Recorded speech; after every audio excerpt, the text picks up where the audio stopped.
स्थिर सुखमासन प्रयत्न शैथिल्य अनंत समापत्तिभ्याम। वैयक्तिक रूप से या सामूहिक रूप से जब भी ध्यान के लिए बैठते हैं, स्थिरता पूर्वक बैठें। सिद्धासन या सुखासन इसके लिए सर्वाधिक उपयुक्त है, जिसमें हम स्थिरता पूर्वक सुखपूर्वक बैठ सकते हैं। स्थिर सुखमासन। एक आसन में 1 से 3 घंटे का बैठने का अभ्यास होना चाहिए साधक का। प्रयत्न शैथिल्य अनंत समापत्तिभ्याम। इसमें कोई बहुत अधिक वक्त नहीं लगता है, संकल्प मात्र से प्रयत्न शैथिल्य हो जाता है और अनंत ब्रह्म के साथ हमारी समापत्ति हो जाती है, हम समाहित हो जाते हैं। एक ओंकार ब्रह्म में हम एकाकार हो जाते हैं। संकल्प मात्र से माथे से लेके, आंखों से लेके, मुखमंडल से लेके हृदय मंडल, उदर मंडल, पूरा देह शिथिल हो जाता है।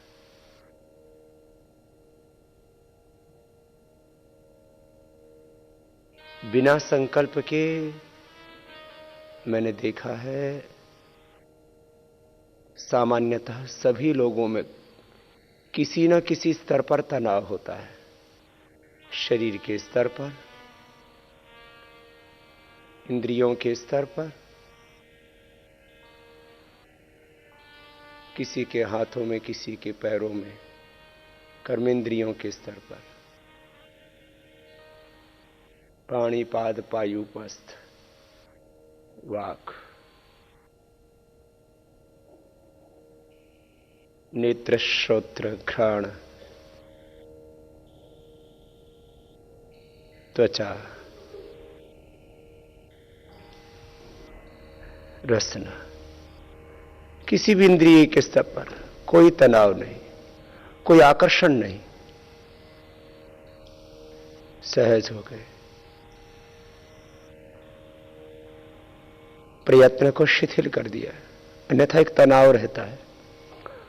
मन के स्तर पर, विचारों के स्तर पर, भावनाओं के स्तर पर एक अनहोनी का डर, किम कर्तव्य विमूढ़ता, अनिर्णय की स्थिति, संशय की स्थिति, कहीं ना कहीं कोई ना कोई, किसी न किसी कोने में मिथ्या ज्ञान, अल्प ज्ञान, अज्ञान, ये हमारे भीतर की शांति को बाधित करता रहता है।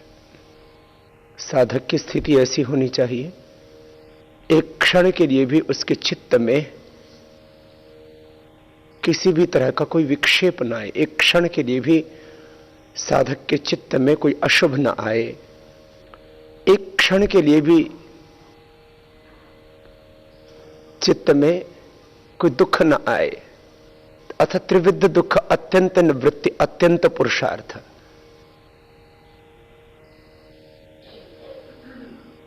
लेश मात्र भी कोई क्लेश, कोई विकार, कोई क्लिष्ट वृत्ति, कोई दुख पूर्ण विचार, कुछ नहीं, बस अपने स्वरूप में ठहरे हुए। प्रयत्न को शिथिल कर दिया, अनंत ब्रह्म के साथ एकाकार हो गए। फिर शुरू होता है योग। क्षिप्त मूढ़ विक्षिप्त अवस्था में योग नहीं होता, एकाग्र अवस्था और निरुद्ध अवस्था में ही योग होता है। और यह एकांतिक योग भी होता है, साधना काल में भी, जब हम भगवान की स्तुति, प्रार्थना, उपासना, भक्ति, आराधना, ध्यान, समाधि लगाते तब भी, और व्यवहार काल में भी योग सहज हो जाता। सहज योग, जीवन मुक्ति। प्रयत्न शैथिल्य अनंत समापत्तिभ्याम। और अब ओंकार और मंत्रों का जप करेंगे।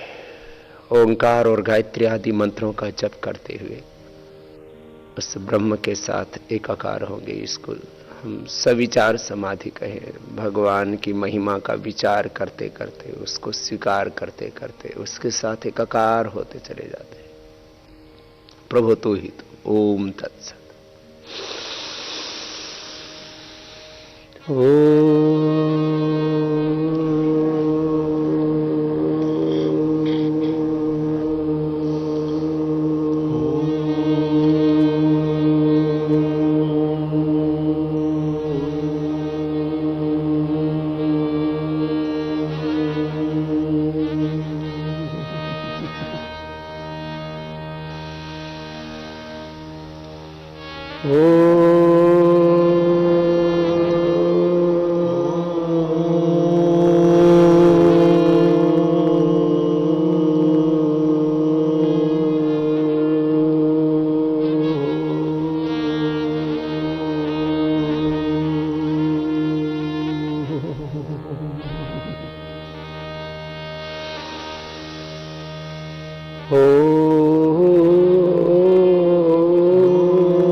भूर्भुवस्सुः तत्सवितुर्वरेण्यं भर्गो देवस्य धीमहि धियो यो नः प्रचोदयात्। ॐ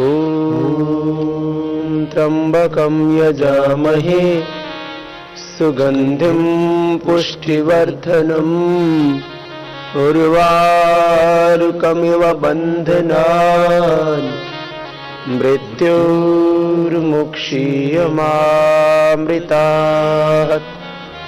ॐ सहना भवतु सहनौ भुनक्तु सह वीर्यं करवावहै तेजस्विनावधीतमस्तु मा विद्विषावहै। ॐ असतो मा सद्गमय तमसो मा ज्योतिर्गमय मृत्योरमा अमृतं गमय। ॐ सर्वे भवन्तु सुखिनः सर्वे सन्तु निरामयाः सर्वे भद्राणि पश्यन्तु मा कश्चित् दुःखभाग् भवेत्। ॐ शान्तिः शान्तिः शान्तिः।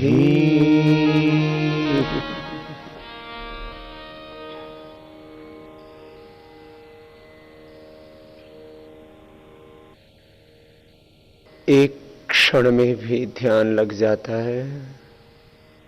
प्रारंभ में कुछ प्रयत्न भी करना पड़ता है, क्योंकि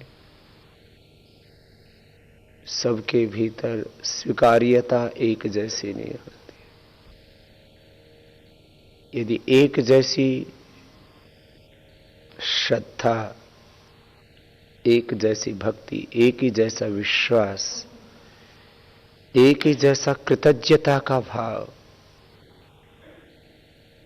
सबके भीतर हो, तो एक क्षण में ही संकल्प मात्र से भगवान में अवस्थित हो जाते हैं। ये बोल करके जप करना, अलग अलग प्रकार के अनुष्ठान करना, ये अपने मन को केंद्रित करने के उपाय मात्र है। हमने संकल्प किया और हम ब्रह्म के साथ एकाकार हो गए। वो तो सदा ही प्रभु हम में है।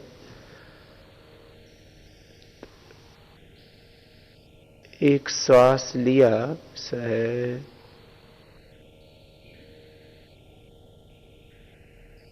तस्य वाचकः प्रणवः तज्जपस्तदर्थ भावनम। और ओंकार ब्रह्म में हम एकाकार हो जाते हैं।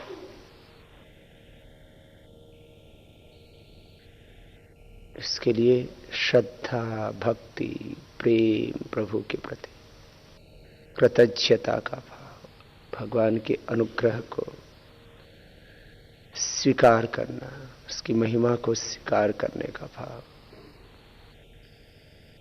भक्ति विशेषात आवर्तित ईश्वरः तम अनुगृणाते अविद्यान मात्रेण, संकल्प मात्र से ही भगवान का अनुग्रह हम प्राप्त कर लेते हैं। बस बाद में तो इसकी निरंतरता बनी रहती है। धारणा, ध्यान, समाधि, किसी भी नाम से इस प्रक्रिया को हम बोले, त्रयम एकत्र संयम प्रज्ञात प्रज्ञालोकः तस्य भूमिषु विनियोगः। अब आज्ञा चक्र या सहस्रार जैसा जिसको अनुकूलता हो, या हृदय, वहां पर मन को केंद्रित करके धारणा, ध्यान, समाधि, संयम, प्रज्ञालोक पूर्वक हम प्रथम 2 से 3 मिनट भस्त्रिका का अभ्यास करेंगे, पूरे वेग के साथ, पूर्ण पुरुषार्थ, पूर्ण समर्पण।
लेने में भी, छोड़ने में भी पूरा बल। रत्ती भर भी अपने सामर्थ्य को बचा के नहीं रखना, रत्ती भर भी अपने आपे को बचा के नहीं रखना। पुरुषार्थ की पराकाष्ठा, प्रार्थना की पराकाष्ठा, भक्ति, समर्पण का, प्रभु के प्रति प्रेम का अतिरेक। प्रभु तेरी शरण।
लेने में भी पूरा बल, छोड़ने में भी पूरा बल। आज्ञा चक्र में धारणा, वही ध्यान, वही समाधि, वही संयम, वही एक प्रज्ञालोक की अनुभूति स्वतः होगी, एक काल्पनिक नहीं, वास्तविक रूप से अनुभूति के स्तर पर व्यवहारिक रूप से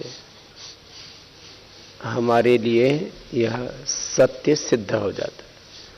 तज्ज्ञात प्रज्ञालोक तस्य भूमिष्व विनियोग प्रातिभादवा सर्व।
रिलैक्स,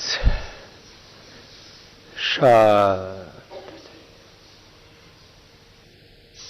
मैंने कहा था 3 मिनट तो बहुत अधिक समय हो गया इसके लिए। बाह्य अनुभूति यह होगी, शांत हो जाएंगे सब। बाह्य अनुभूति यह होगी कि पसीना चूने लगता है, माथे से लेकर के पूरे शरीर में। ये तो उस ऊर्जा की बाह्य अभिव्यक्ति है।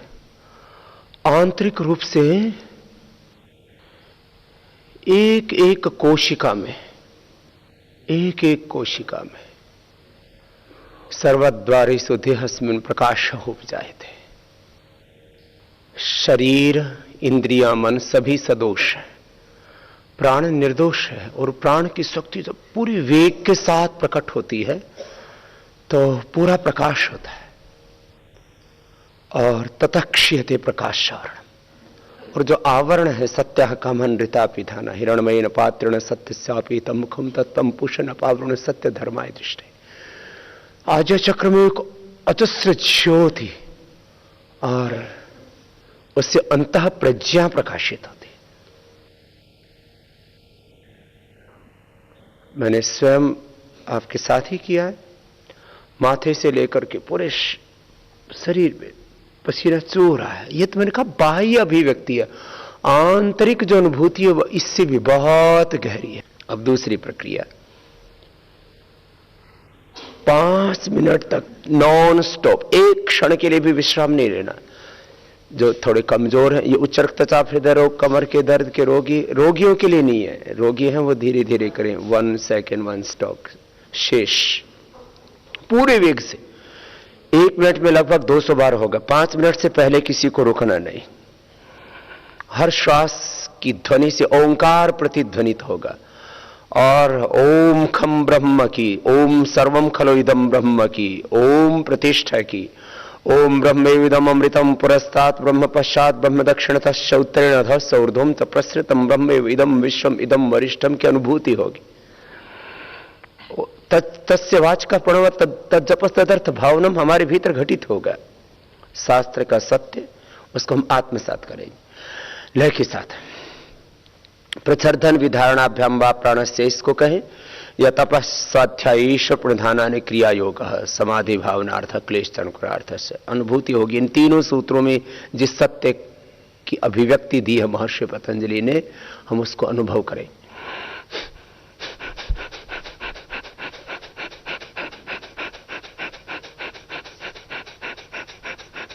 जो आपने केंद्र बनाया, आज्ञा चक्र या हृदय चक्र या सहस्रार, उसी केंद्र में धारणा, वही ध्यान, वही समाधि, वही संयम।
लेने में ध्यान नहीं लगाना, लेने में प्रयत्न नहीं करना, छोड़ने में ही पूरा प्रयत्न।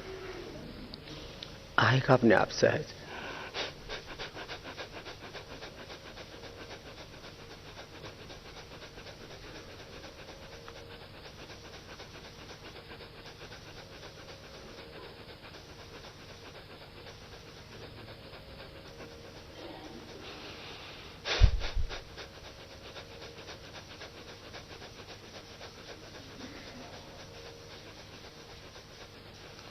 श्वास की कोई ध्वनि नहीं होगी,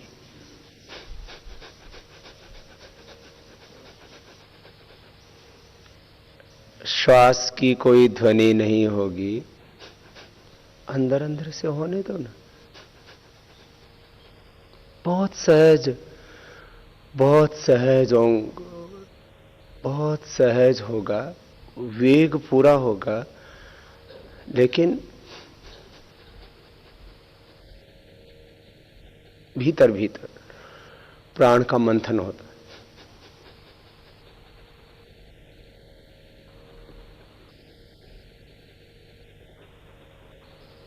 अत्यंत वेगपूर्वक और सूक्ष्मता में चले जाते।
एक तरफ पूरा वेग है और दूसरी तरफ गहरी शांति, पूरी नीरवता।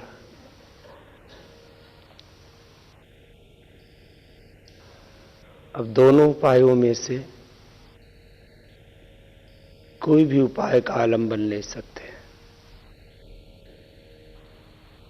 दीर्घ सूक्ष्म श्वासों का आलंबन अथवा प्रच्छर्दन विधारणाभ्याम वा प्राणस्य। परिदृष्टः दीर्घ सूक्ष्म प्रच्छर्दन विधारणाभ्याम वा प्राणस्य। जैसे हमारे भीतर की मांग हो, सबकी एक जैसी स्थिति नहीं होगी, एक जैसी प्रकृति भी नहीं होती है शरीर की। सूक्ष्मता में प्रवेश कर जाते हैं दोनों ही उपाय, अपने ही अधिष्ठान में पूर्ण शांति, पूर्ण तृप्ति, तदा दृष्टुः स्वरूपी अवस्थान।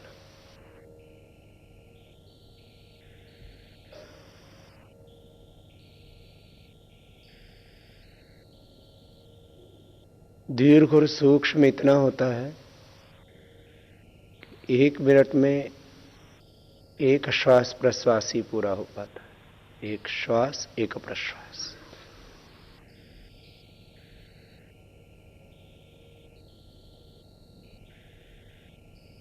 फिर इसके आगे जो कुछ घटित होता है वो अनिर्वचनीय है, माने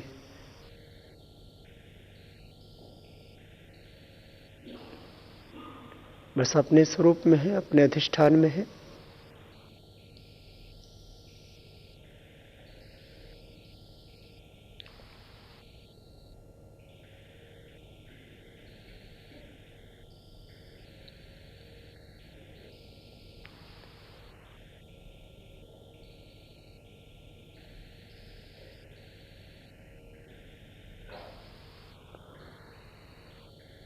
जैसे आपके भीतर से संकल्प उठे, या तो दीर्घ और सूक्ष्म श्वासों का आलंबन लें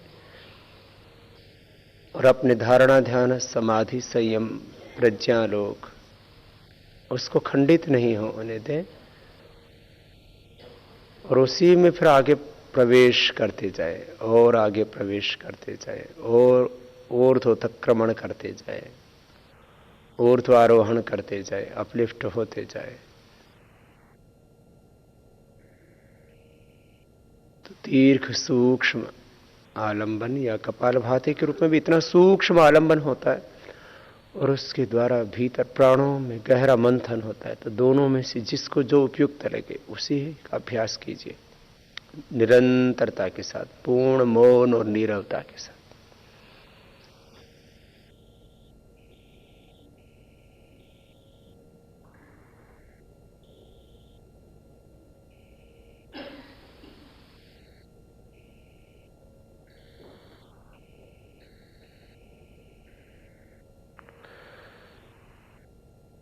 कपालभाति जब तीव्र वेग से होता है तो भी गहरी नीरवता होती है, निर्विकार निर्विचार स्थिति होती है।